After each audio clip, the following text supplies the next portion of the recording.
I wonder how many blessings we miss because we allow fear to keep us from stepping out. How many times have we talked ourselves out of something God was leading us to do? How many doors have remained closed because we were too afraid to knock? Maybe God has been nudging you toward a new opportunity, but fear keeps saying, what if it doesn't work out? Maybe he's asking you to step into a leadership role, but fear keeps telling you that you're not good enough. Maybe he's placed a dream in your heart, but fear keeps whispering, what if you fail? Let me ask you something. What if you succeed? What if God has been waiting for you to take that first step so he can show you what he's been preparing all along? When we let fear control us, we make our problems bigger than God. We say with our actions that we trust our worries more than we trust him.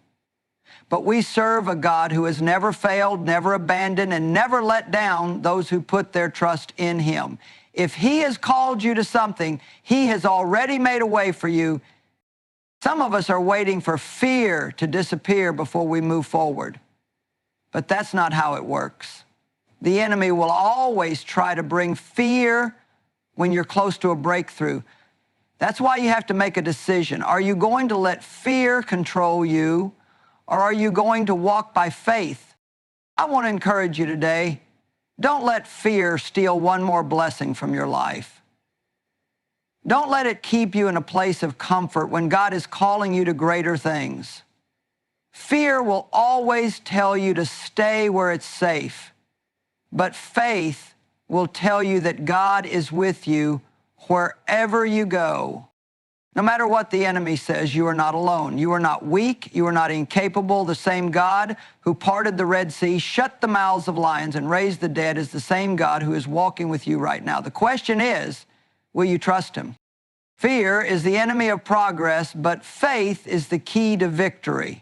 If you're going to move forward into the life God has planned for you, you have to be willing to push past fear. Even if your hands shake, even if your voice trembles, even if you don't feel ready, step out anyway.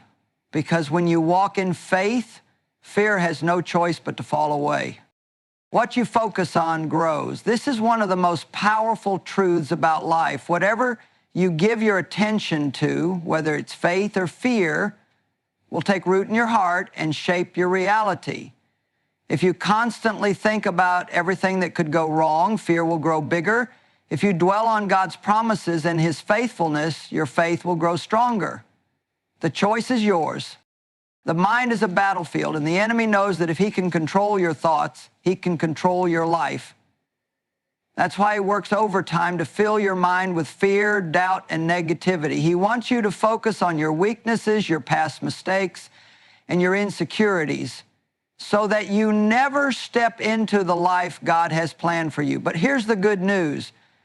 You don't have to entertain every thought that comes into your mind. Just because fear knocks at the door doesn't mean you have to let it in. Too often we let fear run wild in our minds without realizing that we have the power to shut it down. We let one fearful thought turn into a whole story about how everything is going to fall apart. We imagine the worst case scenario and convince ourselves that failure is inevitable. And before we know it, we're completely paralyzed, afraid to move forward, afraid to try, afraid to trust God. But here's the truth. Fear is only as strong as the power we give it. Think about the Israelites when they stood at the edge of the promised land. God had already given them the victory. He had already told them that the land was theirs.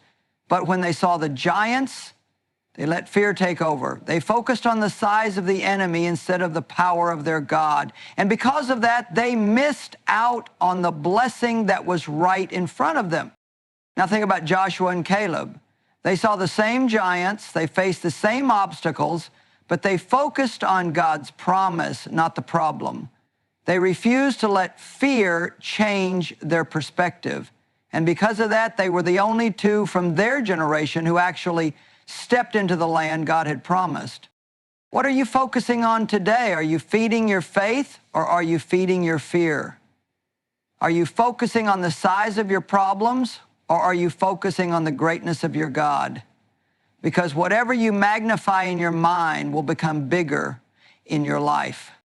The Bible tells us to renew our minds, to take every thought captive and to guard our hearts. That means we have a responsibility to be intentional about what we allow into our minds.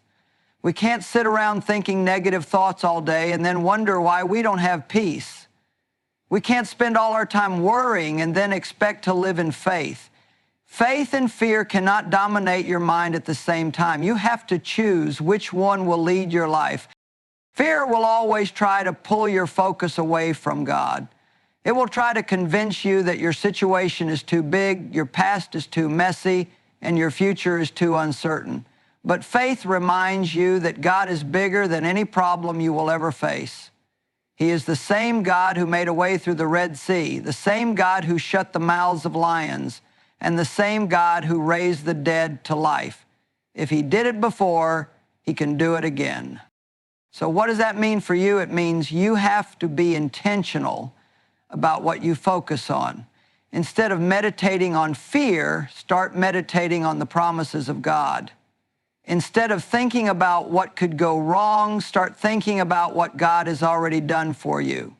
Instead of replaying past failures, start declaring that God is working all things together for your good. When fear comes knocking, answer with faith. When doubt creeps in, remind yourself of who God is. When worry tries to take over, shift your focus to the truth of God's word. Because the more you focus on faith, the stronger it will become. And when faith grows, fear loses its power. You don't have to be a victim of fearful thinking. You don't have to live in a constant state of anxiety, doubt, and insecurity. You have the ability to change your focus. You have the ability to shift your mindset, and when you do, you begin to see God move in ways you never imagined. So today I challenge you, be careful what you focus on, guard your thoughts, protect your peace, and remember, whatever you feed will grow. Feed your faith and watch fear disappear. Do it afraid. That might sound strange at first, but the truth is, waiting for fear to completely disappear before taking action will keep you stuck forever. So many people believe that faith means never feeling afraid, but that's not true. Faith isn't the absence of fear. It's choosing to move forward in spite of it.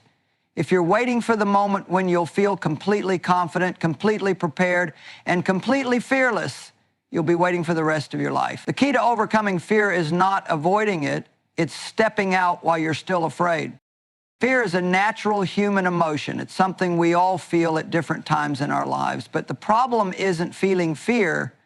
The problem is allowing fear to dictate our choices.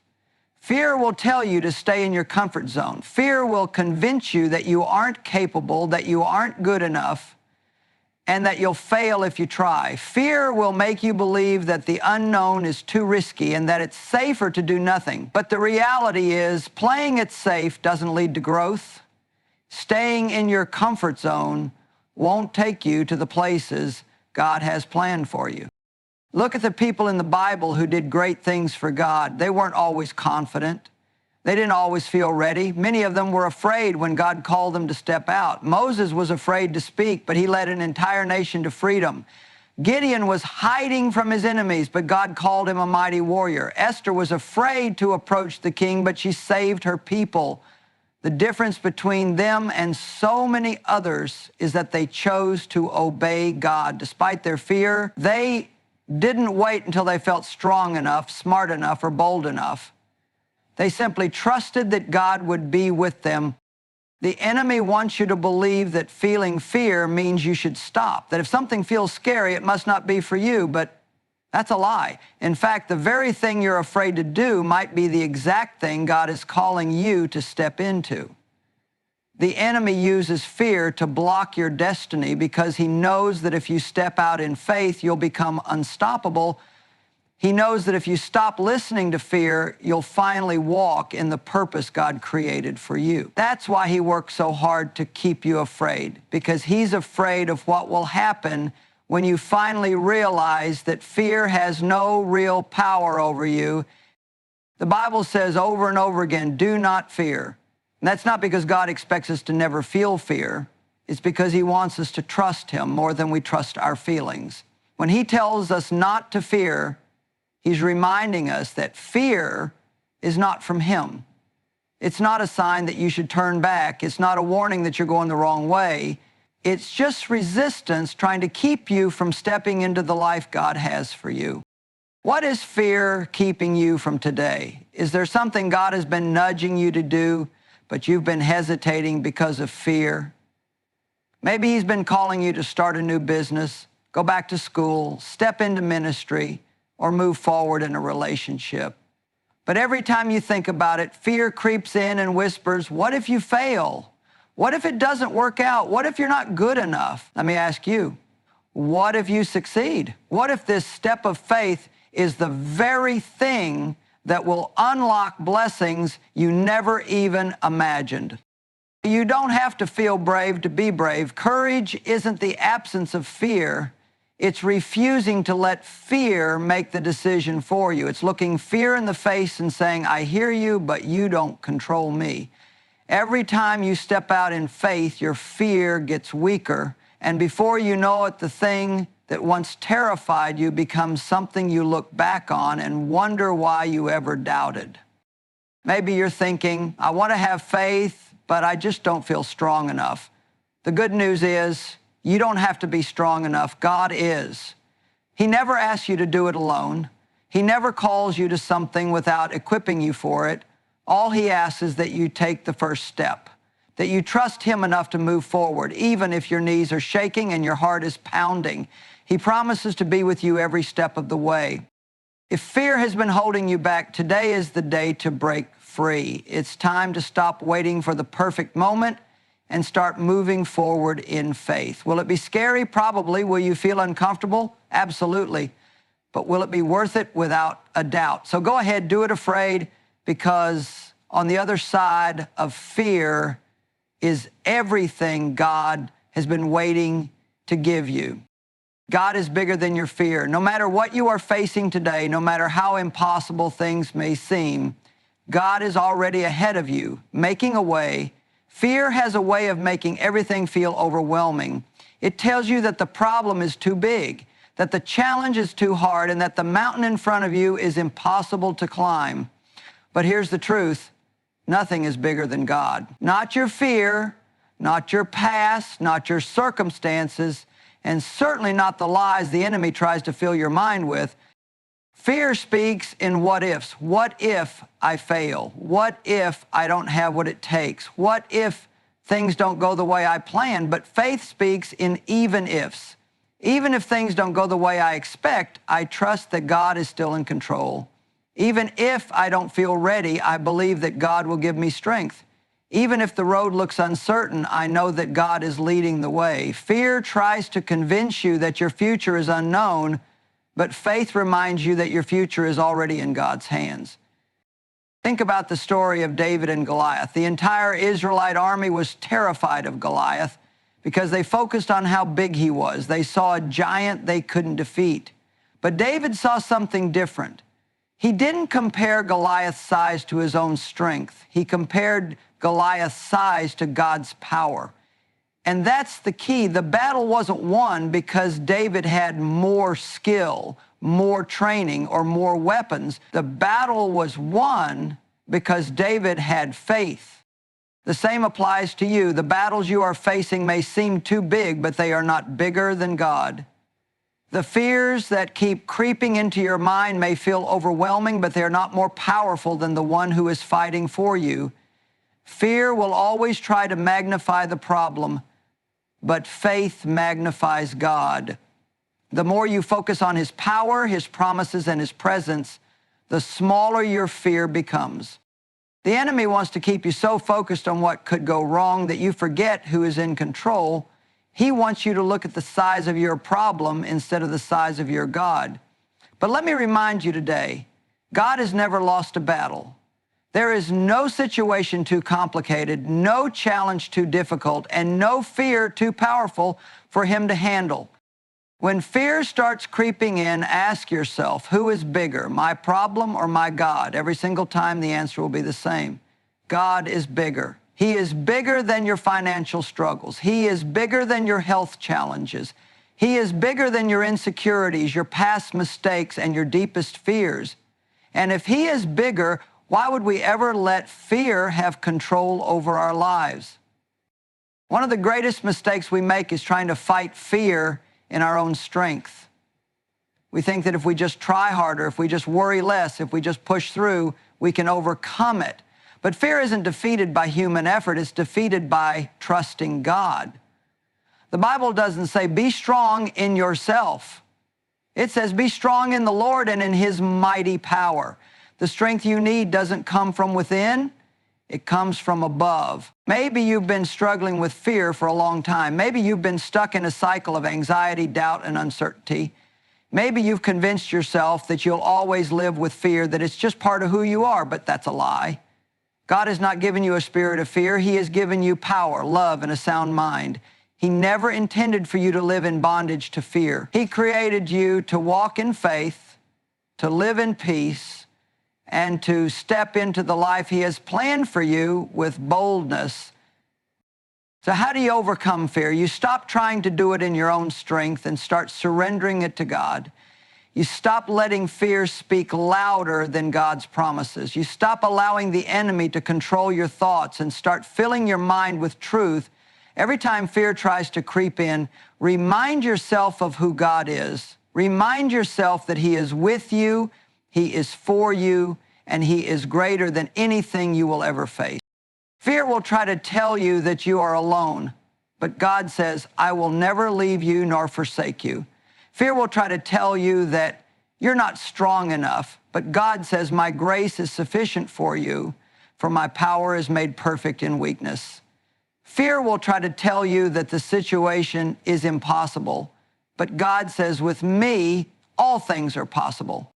At the end of the day, you have a choice. You can live in fear, constantly worried about what might happen, or you can live in faith, trusting that God is bigger than whatever comes your way. You can let fear hold you back, or you can step forward knowing that God is already ahead of you. I don't know what fear has been keeping you from, but I do know this. God has a plan for you that is greater than your fear. He has blessings for you on the other side of the thing that scares you the most. And when you finally decide to stop letting fear control you, you will see just how powerful God really is. So today I challenge you, let go of fear, step out in faith, trust that God is bigger, because when you do, you will discover that fear was never as strong as it pretended to be, and God was always greater than you imagined. Ladies and gentlemen, today I want to talk about a battle we all face at some point in our lives. The battle between faith and fear. It's a battle of the mind, a battle of the heart, and a battle of what we choose to believe. Every single day we stand at a crossroads. Will we trust God and step out in faith, or will we allow fear to hold us back? Fear is sneaky. It disguises itself as wisdom. It comes wrapped in what-ifs and worst-case scenarios. It tells you to wait until you have all the answers, until you feel strong enough, until you're absolutely sure nothing will go wrong. But let me tell you something. If you wait until fear is gone, you'll never move. Faith, on the other hand, doesn't ask for perfect conditions. Faith says, God, I trust you even when I don't understand. Faith moves forward even when it feels uncomfortable. Faith doesn't wait for all the answers. It trusts that God already knows the way. Many times people think that faith and fear cannot exist together. But I've learned that sometimes you have to do it afraid. God never promised that we wouldn't feel fear. He just promised that fear doesn't have to control us. Think about Peter stepping out of the boat to walk on water. As long as he kept his eyes on Jesus, he walked on top of his situation. But the moment he focused on the wind and waves, fear took over and he began to sink. That's exactly what fear does. It drowns us in doubt, steals our peace, and makes us forget who is in control. Let me ask you today, what is fear keeping you from doing? What dreams have you put on hold because you're afraid? What doors is God trying to open for you, but fear is whispering, what if it doesn't work? I'll tell you what, God is bigger than your fear. He is already in your tomorrow. He is not pacing the floors of heaven, worried about how your situation will turn out. He's got it all under control. So today I challenge you, step out in faith. Take that next step. Trust God even when you don't see the whole picture. Because when faith speaks, fear has to shut up. Thank you. Fear is the enemy of progress. It is one of the greatest tools the enemy uses to keep us stuck, stagnant, and afraid to step into the life God has for us. Fear whispers doubts, magnifies insecurities, and paints worst-case scenarios in our minds until we feel completely paralyzed. But let me tell you something today. Fear is a liar. It convinces us that failure is guaranteed, that we aren't capable, and that we are all alone in our struggles. But none of that is true. Faith, on the other hand, is what moves us forward. Faith doesn't require every question to be answered before taking a step. Faith doesn't demand that we know the whole plan. It simply trusts that God does. Fear wants us to focus on obstacles, but faith reminds us that God is greater than any challenge in front of us. Think about all the people in the Bible who accomplished great things for God. Not one of them had a smooth, easy path. Moses didn't feel qualified to lead. Gideon thought he was too weak. Esther faced the real possibility of death. David had to fight giants, literally. If fear had won in their lives, they would have never walked in their purpose. But they chose to believe in the power of God more than they believed in their fears, and that's the key. It's not that they didn't feel fear, it's that they didn't let fear have the final say. The enemy wants nothing more than to keep us bound by fear, because he knows that if we step out in faith, we become unstoppable. He knows that faith moves mountains, breaks chains, and leads to miracles. So he works overtime to fill our minds with doubt. He tries to get us to focus on our own weaknesses instead of God's strength. He reminds us of every past failure and every time things didn't go as planned. Why? Because fear is a thief. It steals dreams, robs us of joy, and keeps us from experiencing the fullness of what God has for us. But let me tell you something. Fear has no real power unless we give it power. Fear is just a feeling. It is not reality. It's not a sign that we shouldn't move forward. It's just resistance trying to keep us from what God has already prepared. When we refuse to let fear dictate our choices, we begin to see just how much it was holding us back.